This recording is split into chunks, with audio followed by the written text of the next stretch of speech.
Olá, queridos irmãos, eu sou o pastor Alexandre Dutra e esse é o nosso devocional diário.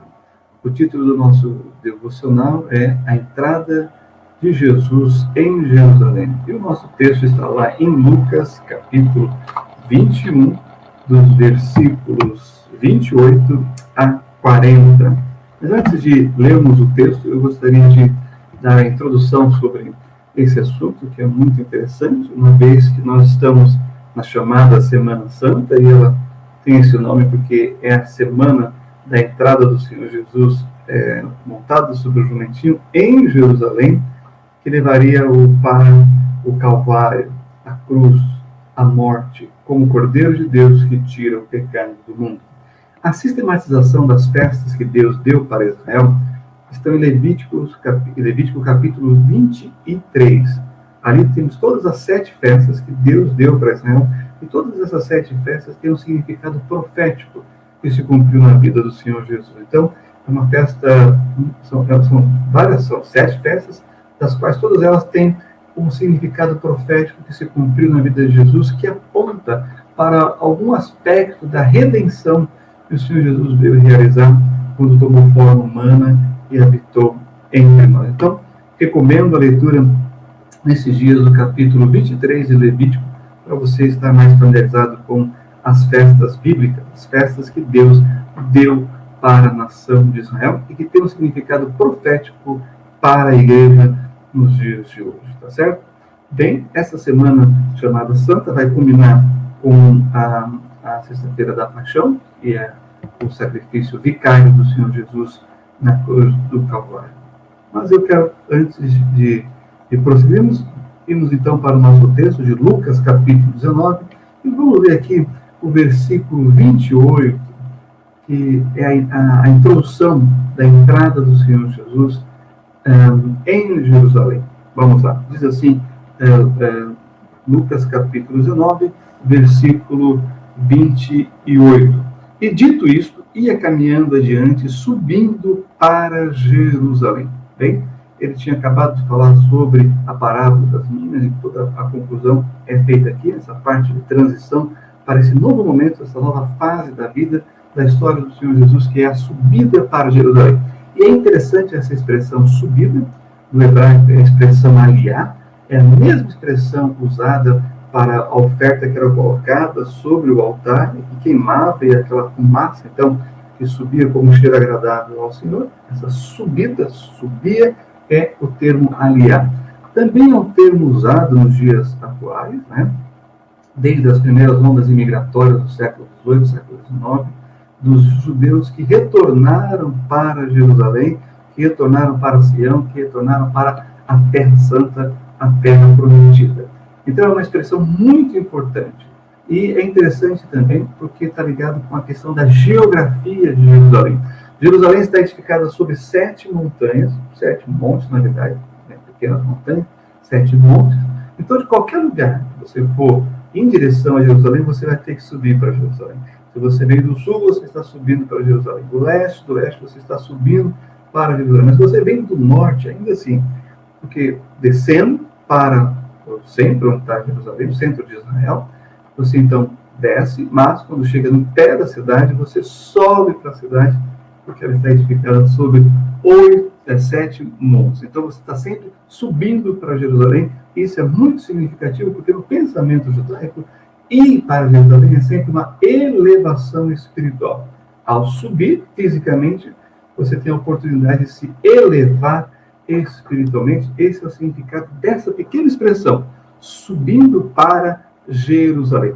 Mas nós temos então nessa referência também aquilo que é chamado de início da última semana do Senhor Jesus. E como isso se deu no primeiro dia, segundo a gente percebe pelos cálculos e a tradição, nós estamos falando daquilo que é popularmente chamado de Domingo de Ramos, certo? Isso foi o que aconteceu então no início dessa semana, a partir do domingo. E aí nós vamos então para o versículo 29, em que nós temos a parte A do versículo 29, temos um destaque interessante aqui. E aconteceu que, chegando perto de Betfagé e de Betânia, ao monte chamado das Oliveiras. Então, O Senhor Jesus fala sobre duas cidades, Betfagé e Betânia, que estão próximas de Jerusalém, mas o destaque está para, né, o Monte das Oliveiras. Por que o Senhor Jesus tinha um quê com esse monte? O Monte das Oliveiras. O Monte das Oliveiras é um dos 7 montes que formam a cidade de Jerusalém. E no meio, entre o Monte Moriá, o Monte do Templo, nós temos o Vale de Cedron, e do outro lado nós temos o Monte das Oliveiras. O Monte das Oliveiras é mais alto do que o Monte Moriá. Então, quando o Senhor Jesus subia ao Monte das Oliveiras, ele podia ver o templo, ele podia ver o altar, onde eram sacrificados os animais para fazer a expiação pelos pecados, né, para cobrir os pecados da nação de Israel. Então, olhando do Monte das Oliveiras, ele sabia o que iria acontecer aquela semana. Ele seria o sacrifício, ele seria o corban, né, a oferta sacrificial, não mais para cobrir os pecados, mas para retirar os pecados. Como diz João Batista, ao ver Jesus, lá está registrado no Evangelho de João, capítulo 1, versículo 29, o João Batista disse, ao ver Jesus dirigindo-se a ele para ser batizado, ele diz: eis o Cordeiro de Deus que tira o pecado do mundo. Até então, o sangue dos cordeiros, né, cobriam o pecado. Agora, o sangue de Jesus remove o pecado do mundo. Olha que coisa maravilhosa essa declaração de João Batista. Então, é do Monte das Oliveiras que o Senhor Jesus tem essa perspectiva, essa visão daquilo que era o propósito da sua encarnação. Morrer no meu e no seu lugar, para termos vida, para vencer o pecado, vencer a morte, vencer o inferno, através da ressurreição, nos dando vida em seu nome. Você creia nisso de todo o seu coração. Avançando aqui no nosso texto, nós temos a parte B do versículo 29 até o versículo 34, onde nós temos o desenrolar dessa entrada de Jesus na cidade de Jerusalém com esse propósito eterno. Diz assim, as Sagradas Escrituras, no finalzinho do versículo 29, mandou 2 dos seus discípulos, dizendo: ide à aldeia que está de fronte, e aí, ao entrar, achareis preso um jumentinho, em que nenhum homem ainda montou. Soltai-o e trazei-o. E se alguém vos perguntar: por que o soltais? Assim lhe direis: porque o Senhor o há de mister. E indo os que haviam sido mandados, acharam como lhes disseram. E quando soltaram o jumentinho, seus donos disseram: por que soltais o jumentinho? E eles responderam: o Senhor há de mister. Essa passagem ela é maravilhosa. Já vamos entrar na questão profética, da profecia, de todo o desenrolar da história da redenção. Mas imagina, o Senhor Jesus vai usar um jumentinho que não foi montado por homem algum, né? Mateus vai dizer que ele vem junto com a mãe dele ainda, né? Para poder, né, respeitar a questão da dignidade do animal, de não maltratar e tudo mais. Então, é tudo muito especial esse cuidado do Senhor, não só com a humanidade que ele veio resgatar, mas também com os animais que ele criou. Então, essa história é simplesmente maravilhosa, toca aos nossos corações, em especial o coração das crianças, com certeza. Bem, mas ele pega esse jumentinho emprestado. Olha a humildade do Senhor. Olha como o Senhor também se utiliza daquilo que nós podemos servi-lo. Que privilégio. Talvez, que honra esse jumentinho, né? Para esse jumentinho. Ser aquele que vai entrar com o Senhor Jesus, o Rei da Glória, o Senhor dos Senhores, o Senhor e Salvador. Então, mas ele pega emprestado. Diz: o Senhor há de mistério, ou seja, o Senhor tem necessidade, o Senhor precisa. Imagina, para pensar nisso, nós podemos fazer parte dessa ação do Senhor na história da humanidade. O que Deus quer usar, que você tem, que pode ser utilizado para a glória dele? Coloque à disposição. Se o Senhor há de mistério, devemos estar disponíveis a sermos esse instrumento, assim como o jumentinho foi. Tá bom? Bem, então olhando agora para o aspecto profético, quando nós olhamos lá em Mateus, capítulo 21, que é o texto paralelo, né, sobre a questão da entrada do Senhor Jesus em Jerusalém, nós temos em Mateus, capítulo 21, um versículo 4, que diz o seguinte: ora, tudo isso aconteceu para que se cumprisse o que foi dito pelo profeta, que diz. Nós não vamos ler em Mateus o que o profeta diz, nós vamos ler no próprio profeta. Então, vá comigo agora para o profeta Zacarias, capítulo 9, e nós vamos ler o versículo 9. Então, profeta Zacarias, capítulo 9, versículo 9. Deixa eu te dar o contexto aqui. Isso aqui é o ano 520 antes de Cristo. Certo? Então, essa profecia foi dita 520 anos antes dessa história acontecer e termos o cumprimento dela. Olha só o que diz o profeta Zacarias, lá no seu livro, Zacarias capítulo 9, versículo 9, que diz: alegra-te muito, ó filha de Sião, uma referência a Jerusalém, exulta, ó filha de Jerusalém, a cidade propriamente dita, né? Eis que o teu rei virá a ti, justo e salvador, pobre e montado sobre um jumento, e sobre um jumentinho, filha de jumenta. Olha a precisão da profecia bíblica aqui, um texto que foi profetizado 520 anos antes. Isso é simplesmente maravilhoso. Então, o que nós temos aqui? O cumprimento da profecia. Quando a gente pensa, não é verdade, no Senhor Jesus, cumprindo as Sagradas Escrituras, esta é uma das profecias. Perceba que o texto do profeta diz que quem está entrando é o rei. Mas ele é humilde, como nós lemos nos evangelhos. E a humildade dele está em entrar num jumento, né? E não num cavalo.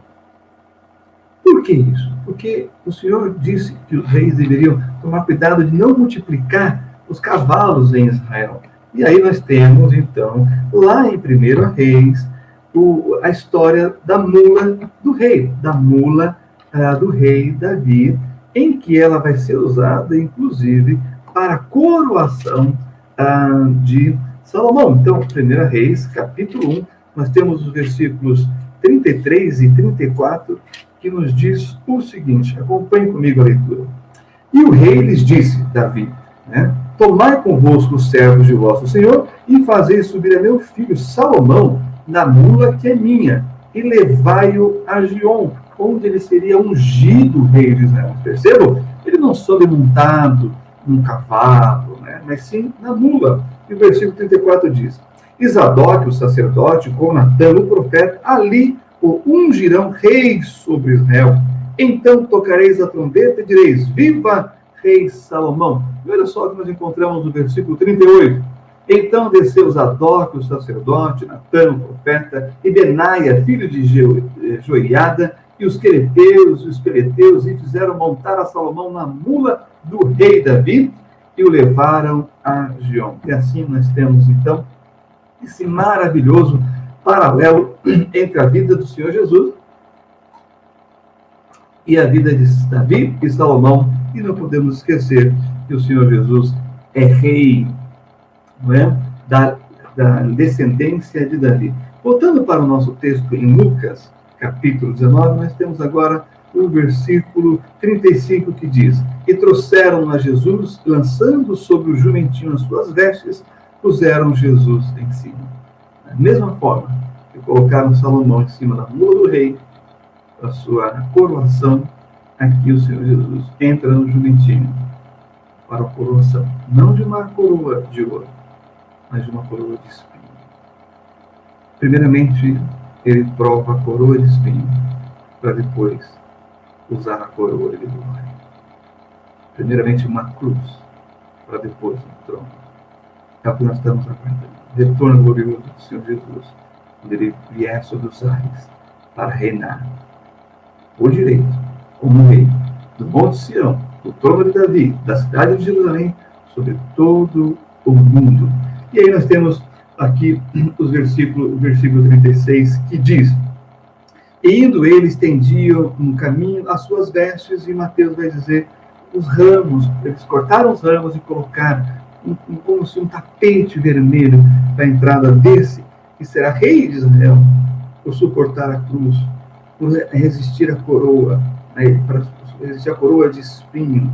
Esse é o amor de Deus pela humanidade, começando pelo seu amor com a cidade de Jerusalém, sobre o povo de Israel. E o versículo 37 diz: e quando já chegava perto da descida do Monte das Oliveiras, toda a multidão dos discípulos, regozijando-se, começou a dar louvores a Deus em alta voz por todas as maravilhas que tinham visto. Olha só que impressionante. Dizendo: bendito o Rei que vem em nome do Senhor, paz no céu e glória nas alturas. Eles estão entendendo o que está acontecendo. Eles estão lembrando de Salomão, eles estão lembrando da coroação real. Mas aí existe a oposição, né? Como sempre. O texto continua dizendo, versículo 39, e disseram de entre a multidão alguns dos fariseus: mestre, repreende os teus discípulos. E respondendo ele, disse-lhes: digo-vos que se estes se calarem, as pedras clamarão. Vocês sabem, a arqueologia tem comprovado através dos achados, né, das pedras, da cerâmica e de todos os objetos que estão ali como testemunhas oculares daquilo que aconteceu, comprovando essas coisas. As pedras estão clamando, as pedras estão confirmando esta verdade eterna. E aqui, então, eu quero dizer uma palavrinha que Lucas não mencionou aqui, mas que Mateus, no seu texto paralelo, mencionou, que é a palavra Hosana. Hosana, bendito aquele que vem em nome do Senhor. Hosana é a expressão hebraica que é como se uma exclamação, como um grito em que diz: salva-nos. Hosana quer dizer: salva-nos, Senhor. Olha que coisa maravilhosa. E está lá no Salmo número 118, eu quero concluir com essa leitura e dar as considerações finais. E Salmo 118, versículos 25 e 26, diz algo maravilhoso sobre essa expressão Hosana, que está assim: salva-nos, Salmo 118, versículo 25, salva-nos, é a palavra Hosana. Agora te pedimos, ó Senhor, te pedimos, prospera-nos, bendito aquele que vem em nome do Senhor, nós vos bendizemos desde a casa do Senhor. Então, meus queridos e amados, esse salmo confirma a entrada de Jesus como aquele que vai nos salvar, que é rei, mas antes de rei, ele é salvador. Amém? Abençoe a todos os irmãos e até o próximo devocional, para a edificação da igreja e para a glória de Deus, em nome do Senhor Jesus. Não deixe de compartilhar esse vídeo, não deixe de dar o seu joinha, visite o canal, dê o seu joinha e compartilhe para a edificação de outras pessoas, para a salvação de almas e para a glória de Deus. Em nome do Senhor Jesus. Amém. Deus abençoe a todos.